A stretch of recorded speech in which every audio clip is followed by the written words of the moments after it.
Madam President, I want to beg you leave to sympathize with the fishermen of ancillary and canneries villages that have succumbed significant losses in the recent turbulent tides that we had about 10 days ago.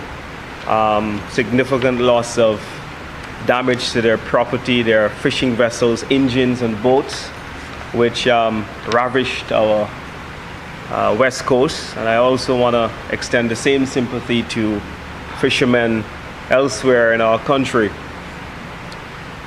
Madam President, I rise today to offer a few comments on the OECS Skills and Innovation Project. And as I listen to the leader of government business present the bill, and as I prepare for today's debate, I found some very startling revelations, which I would like to share with the House today. Madam President, today we borrow a total of $152 million across two pieces of legislation. This project by itself, Madam President, is $11.5 million. Might I add, Madam President, that there's no amount of money that will be too much to train up our young people, train the skills of the workers of this country, and to ensure that we give the people of Saint Lucia the very best fighting chance to compete and to realize their dreams and aspirations. No amount of money. I will support anything that goes towards the advancement. But Madam President, I am often alarmed by how shameless the opposition comes to the House and ask for these mammoth sums.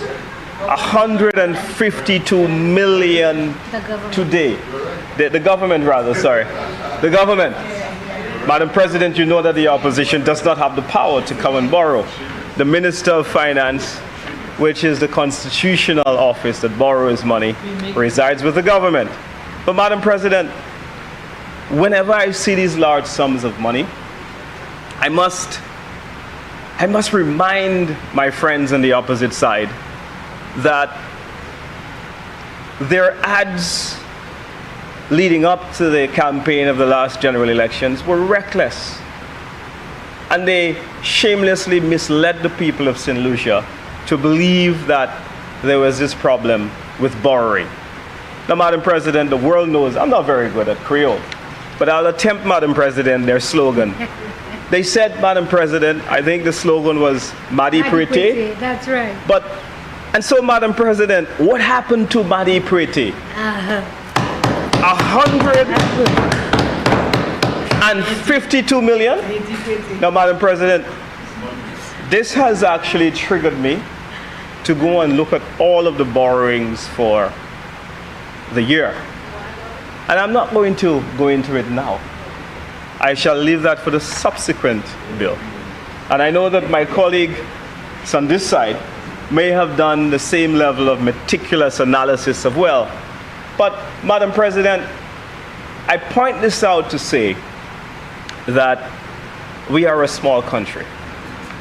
And no amount of politics or political narrative from the Saint Lucia Labour Party will change the fact that we will need to borrow to finance very important initiatives such as the one that we're presiding over today.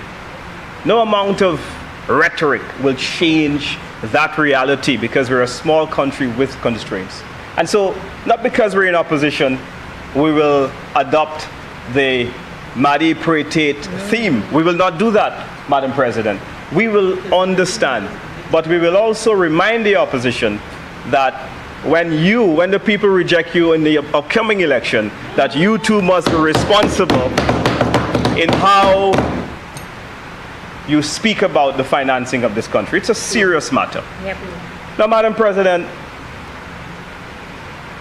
this piece of legislation comes at a time when private sector dialogue has placed particular significance on the need to upskill our human capital.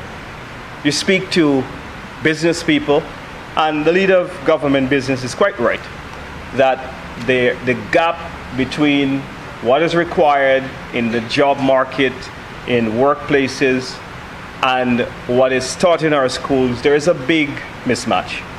And so there has been an incessant plea by private sector companies towards governments after governments for there to be an upskilling and there to be greater consultation between governments and the private sector as it pertains to the quality of training, the types of training, the types of subject areas that we train up our young people in.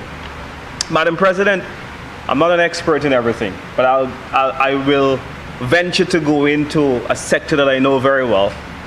And I remember when I wore a different hat in the tourism sector, it's quite difficult for us to find chefs in particular, food and beverage experts in particular. And so what many hotels were forced to do was to import that talent.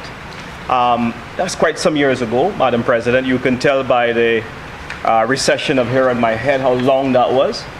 But we've gotten a lot better, for example, at how we provide the skills for the hospitality sector. So much so that I'm happy to report that out of those dialogues, we have seen a significant number of local executive chefs, meaning someone who will be an individual who runs the entire network of restaurants within a hotel facility. Sometimes, Madam President, there are up to 10, 12 restaurants that needs to be managed by an executive chef. And that requires a particular level of skill. And so I'm very happy that we see that advancement in that area. Certain engineers as well have been one of those areas that I know that the tourism sector have found extremely difficult to find, and they have had to import that talent. We see an increase and we see a bridging of the gap in that area as well. Madam President.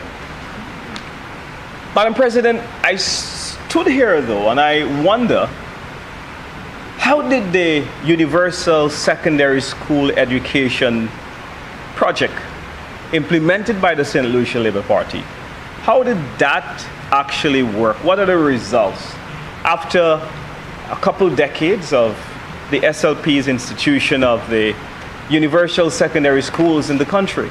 So I remember one of them being the Marigot Secondary School, the Dan Rivere Secondary School, which Senator Polius would know very well in the Valley area, the Grosley Secondary School, and I think PI was another one of those secondary schools. And it is important to give account, because you're coming to borrow more money. And I think that as you borrow more money, it's important to reflect on what have your previous engagements in education, how has that worked for the St. Lucia Labour Party administration? What have we gotten from the universal education schools as a country? Madam President, my own information tells me that while we were instituting those secondary schools, that we flagrantly overbuilt schools, and there came a time when the secondary schools were being built at a faster pace of the birth rate of St. Lucia. The two were going in a different direction.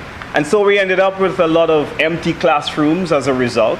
But I would like to know, what are the academic achievements, if any at all?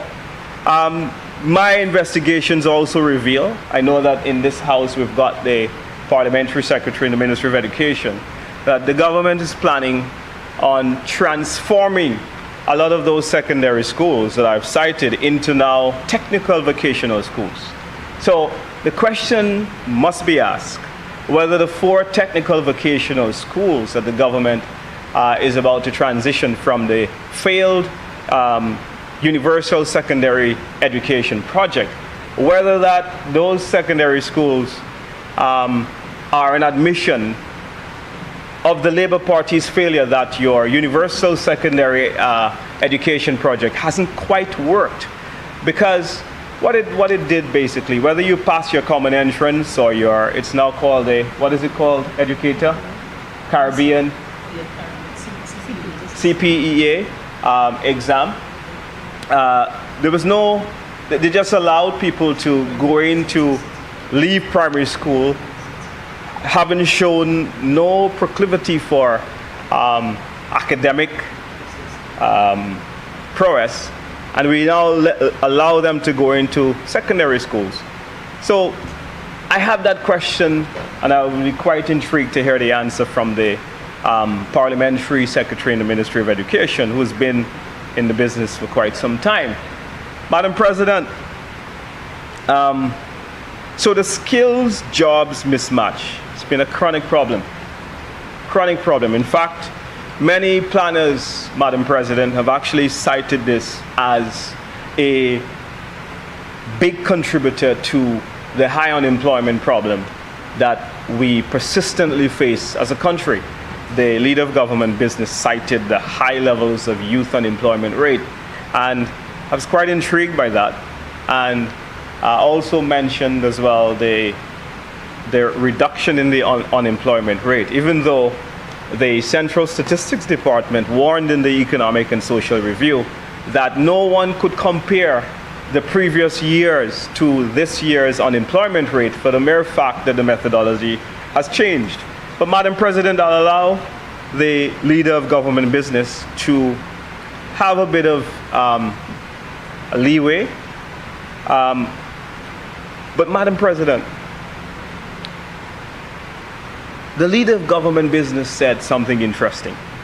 He said the public service cannot absorb the thousands of young people graduating from Sir Arthur Lewis Community College. And I found it was very interesting because I was waiting, Madam President, to hear him say in the next sentence that as a result of that, my government had a robust economic plan to fast-track jobs in the private sector. And so I'm a little disappointed that the leader of government business identified the problem, but did not, Madam President, give any solution in terms of the policy steps that his administration would have instituted to propel the private sector so that they can invest more, so that they can create more jobs, and so that they can drive this economy. But I want to remind the leader of the opposition, Madam President, the leader of government business, Madam President, through you, that it is the government's role to ensure that policies like tourism and construction propel this economy so that we can create jobs for the young people, for the not so young, and every demographic of this country, Madam President. But instead, what do we see, Madam President? We see the stopping of various projects, which the government needs to ensure that many construction workers can find jobs. We see that the tourism industry is not fully back to where it ought to have been to pre-COVID levels. So the tourism and construction industry, which has been propelling the economy for quite some time, Madam President, both sectors are not firing on their maximum. We see that they have slowed down significantly, even though the government continues to tell the country that the tourism industry is growing. But Madam President, that is growing from a very low position, because Madam President, if you are in a hole and you want to get back to zero, it takes some time. You can climb a few steps up. It doesn't mean that you have reached back to where you were.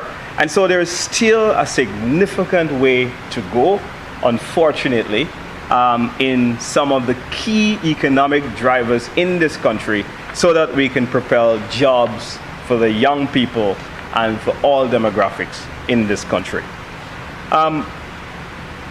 Madam President, a lot of emphasis was placed as well on the importance of information technology. And I agree with the leader of government business and I felt like finally we will agree on something. But again, I was disappointed because, again, an opportunity was identified. But I was waiting in the next sentence to hear that the government's policies were going to be more than just giving students laptops so that we can finally construct a robust information technology economy. Madam President, big opportunity was missed. But all I heard were the number of laptops that we give. Yep.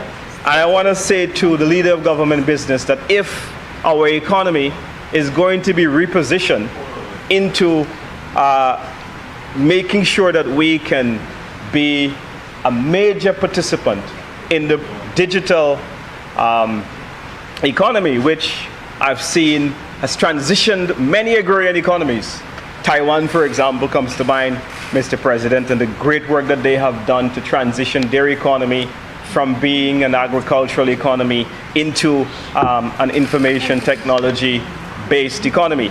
Madam President, I'm very impressed with what's happening in Costa Rica as they have transitioned themselves as well from being an agricultural-based economy 25 years ago into now training up their society, retraining their workforce so that their workforce can take advantage of all of the opportunities globally for cybersecurity experts, for coding experts, for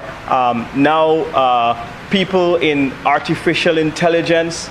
I was very disappointed that the leader of government business did not give me any detail whatsoever as it relates to how we can use the passion, the innovativeness. This is a bill about innovation, by the way, as well, Madam President. To use and harness that enthusiasm, that passion, that excitement that our young people often display as it relates to the digital economy and how that has fascinated and taken hold of our young people in a way that it has not done in any other generation in Saint Lucia before. So those were some opportunities that I thought that the government would have missed in terms of explaining this bill, explaining how information technology could advance our economic prospects in the country to create small businesses, create jobs, especially within the youth sector. Madam President, I remember, and what this debate has now provoked, is my memory as it relates to the fiscal incentives. Traditionally, Madam President, fiscal incentives focused on manufacturing machinery and equipping manufacturing plants.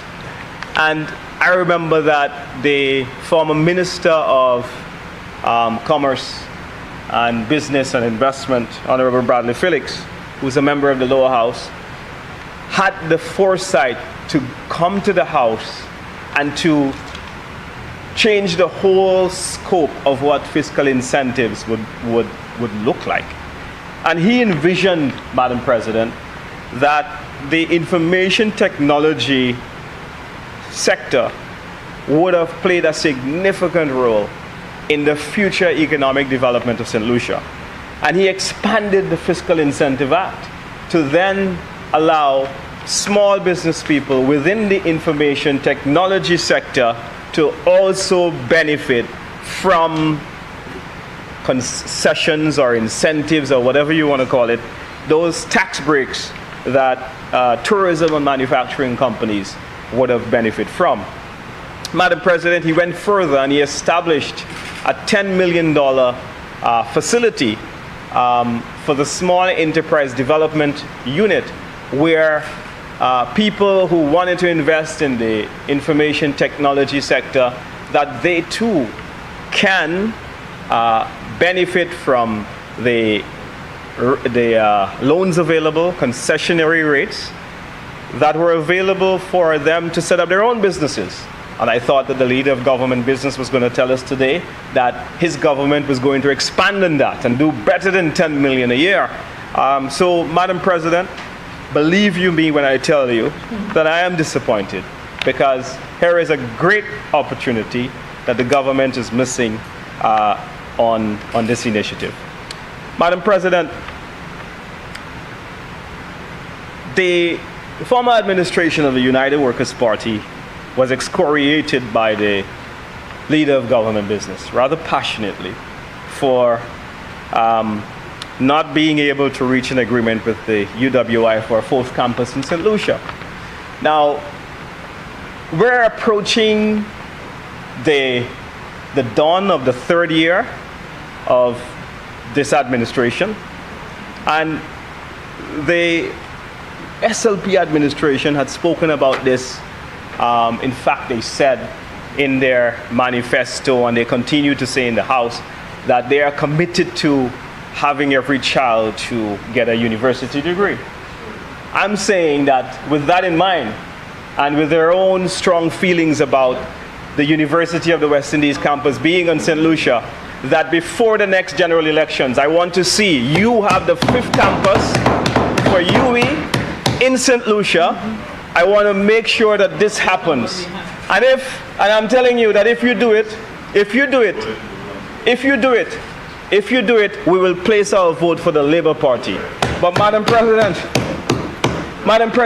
I know that I will not have to vote for the Labour Party, because what this is about politics. This is about identifying where someone has failed, where you yourself is not willing to do anything about the problem or the problems that you have identified.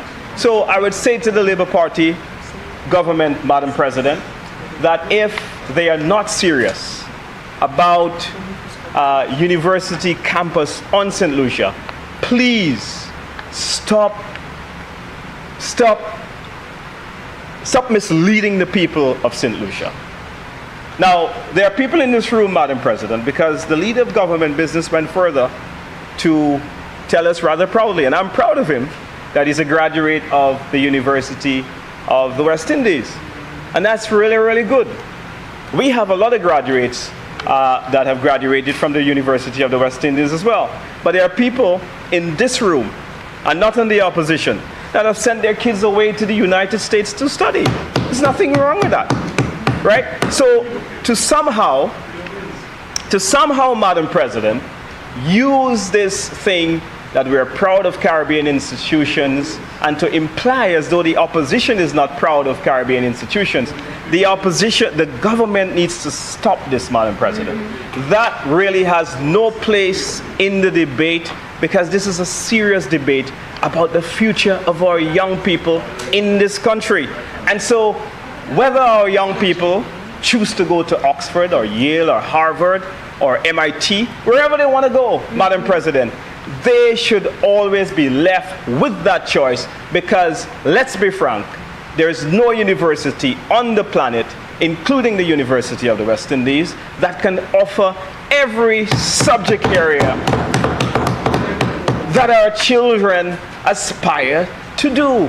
I mean, I watch in amazement the number of St. Lucian athletes who are overseas, who've gotten athletic scholarships to go to study and to really carry out their dreams to become athletes. And so if that opportunity is not at the University of the West Indies, I don't expect the young people of this country to turn it down. Because if you're getting an opportunity to go wherever you want, then allow our young people, they should not be judged by which institution they choose to go. So when you're going to now come to the Honorable House and you want to judge people for not going to UE, that really is disingenuous. And Senator Fedee, I am a little lost as to your argument right now. I really did not recall the Honorable Leader of Government Business making that pronouncement, but I want to guide you and tell you to stick to the motion that we're debating now. He identified the four areas, and maybe you could speak to that. But I mean, I'm trying to follow you there, and you've lost me for a bit. So I want to kind of caution you and bring you back to the motion which is before the House. Yes? Thank you, Madam President, but I also have to refer to things that have been said so far during the debate on the motion, and I want to respectfully, Madam President, submit that the leader of government business did say that he's a proud graduate of the University of the West Indies.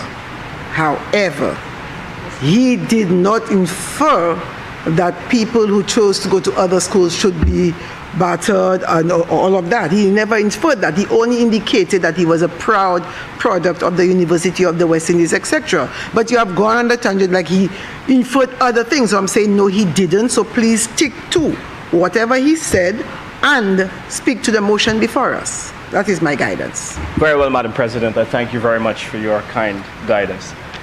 But, Madam President, so for me, I see a learning institution as a global choice that our students have. And I think that it is my view, which I humbly submit to this House, that regardless of which institution you want to go to, it could be one of the universities based right here in Saint Lucia. We have a lot of medical schools that are here.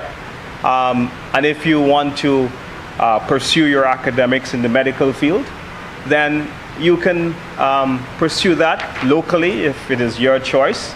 There's so many factors that will influence the decision that people are going to make. Availability of spaces, availability of courses with what the individual would want to do in addition to affordability of the budget.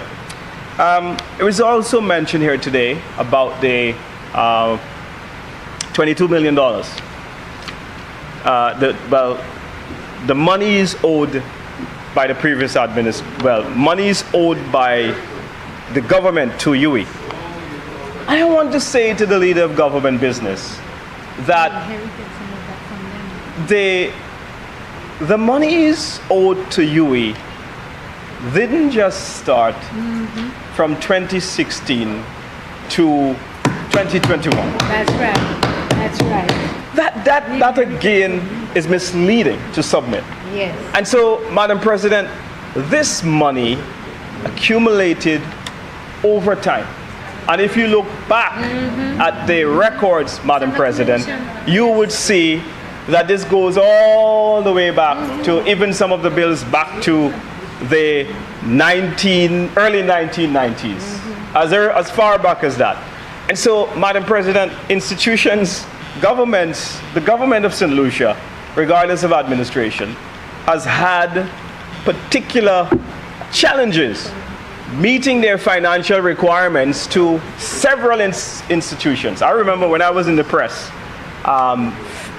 clearly, when the Secretary General of the OECS then was a gentleman from Dominica called Swinburne Lestrade, and he had gone on the media and asked member countries of the OECS to meet their financial obligations to the OECS Secretariat. And that is a problem. I mean, the SLP administration was in government then, but to say that it was all of the membership dues that the then SLP administration accrued would be disingenuous on my part, as it is disingenuous on the part of the leader of government business. Madam President, I rise on a point of order. What is your point of order, Senator? The leader of opposition business is misleading the House gravely.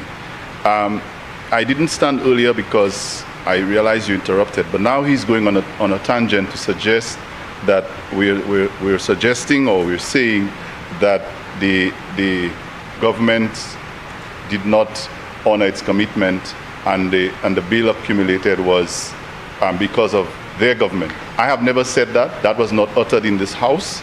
My clear argument was that the last administration did not pay towards the University of the West Indies. He's now bringing something with OECS, talking about who accumulated the debt. I did not talk about that. I don't know how that argument can be relevant to this debate.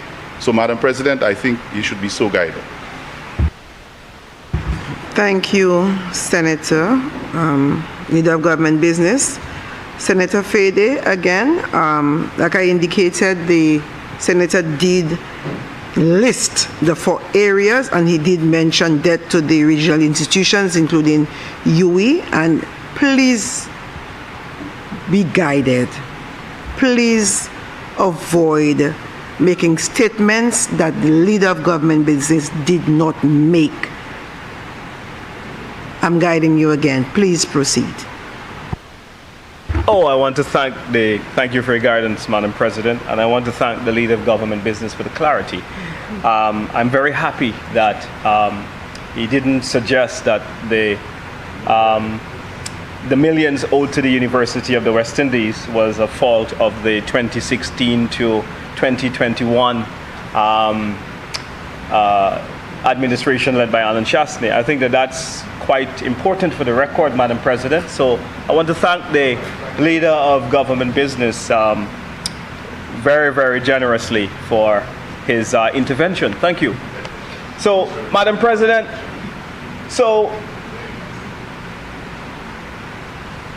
if you would allow me to just say, notwithstanding, and this has nothing to do with what the Leader of Government Business says,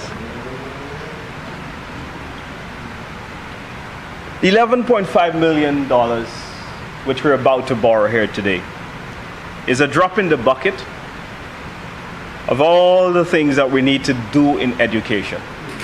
The Social Economic Review, I think the last time I gazed at the amount that is being spent for education, it's over $200 million. And it's one of the biggest budget areas. And so both political parties, whenever they have been at the helm of government, have done their best for the education of this country. However, I'll say there are contrasts in terms of how we may institute a particular policy, how we may manage it, and the results that may come out of that. Madam President, I'll say to you that notwithstanding all of this money which we spend in the education sector, that the fiscal constraints, regardless of who is in government, I know the SLP would like to make us believe that they are Beg your pardon, Senator Fedee, sorry to interrupt. You have 10 minutes to complete your presentation. Thank you. Thank you very much, ma'am. The Saint Lucia Labour Party administration would like us to believe that they are genius at managing the fiscal situation which grips our country. In fact, I would like to say, Madam President, that that's contrary to the facts. Contrary to the facts. And this impedes the ability of respective administrations to invest adequately into the education sector. We just don't spend enough money in those areas. And so when we look at, for example, the aging school plant, what is needed, the investments that are required in our school plants, for example, we see that $11.5 million is nothing. It's really a drop in the bucket. So regional governments have had issues in paying their bills to regional institutions. So this is not something that escapes the country because the Saint Lucia Labour Party administration is in power, or escapes the country because the UWP government is in power. This is a reality of governing a small country with a very narrow tax base and with very, very limited opportunities for economic growth prospects. And so, Madam President, I want to say to you that it is with mixed feelings that I comment on this bill today.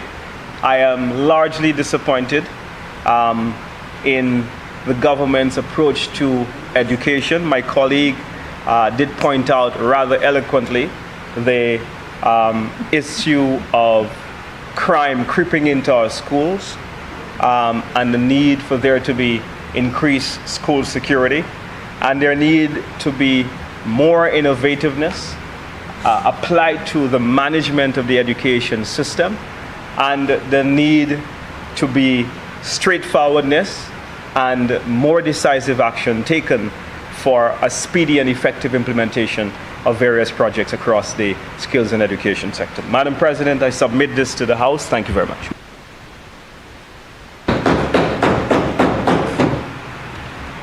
Senator Prosper.